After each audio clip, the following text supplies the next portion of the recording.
என்ன நடந்தது? என்ன நடந்தது? நீங்க நடந்ததெல்லாம் பார்த்துட்டு தானே இருந்தீங்க. ஆட்சி கேவலமான ஆட்சி நடக்கிறதுனால தான் இந்த மாதிரிலாம் நடக்குது.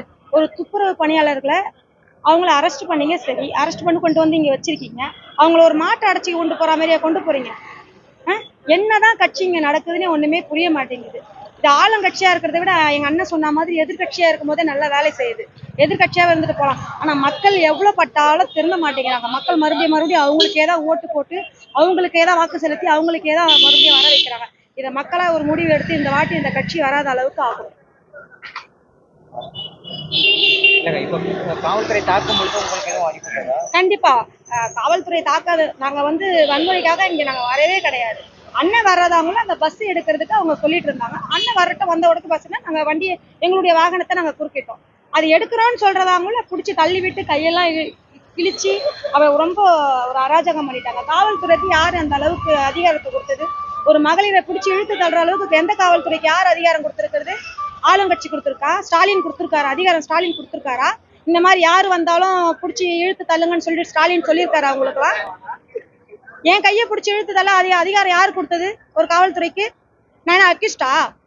எதுக்கு சண்டை போட வந்திருக்கேன்? நான் இங்க என் மக்களை நான் பார்க்க வந்திருக்கேன். அதுல ஒருத்தராச்சும் எங்க நாம் தமிழர் கட்சிக்கு ஓட்டு போட்டிருக்க மாட்டாங்களா? என் மக்களை நான் பார்க்க வரக்கூடாதுன்னு சொல்றதுக்கு இவங்க யாரு?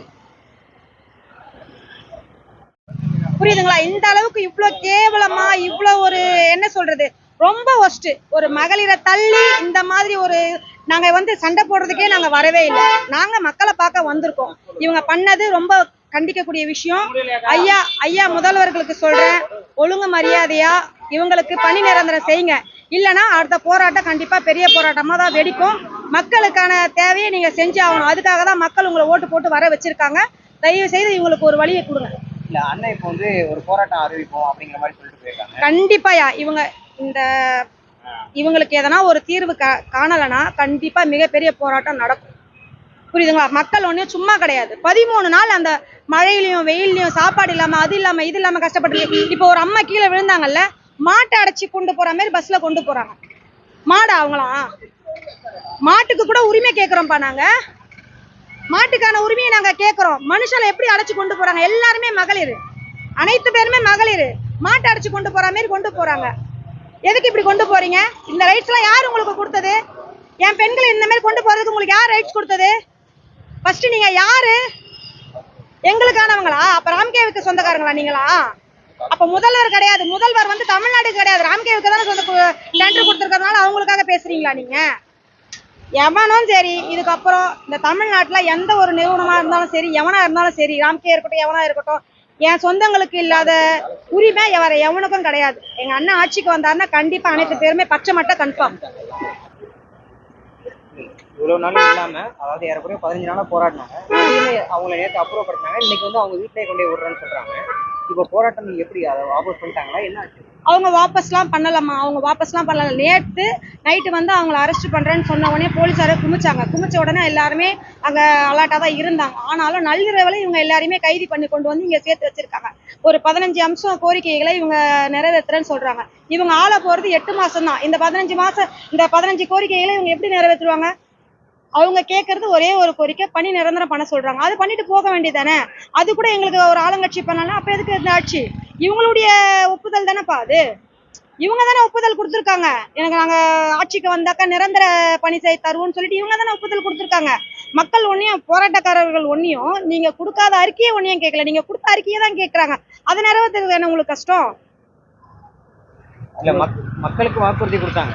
அதே மாதிரி அந்த நிறுவனத்துக்குமே அவங்க வாக்குறுதி கொடுத்துட்டாங்கன்னு சொல்றாங்க. நிறுவனம் எவன்? நிறுவனம்ன்றது யாருப்பா? அவன் எந்த ஊரு? அவன் என்ன டிவிஎஸ்ஆ? ராம்கோவா?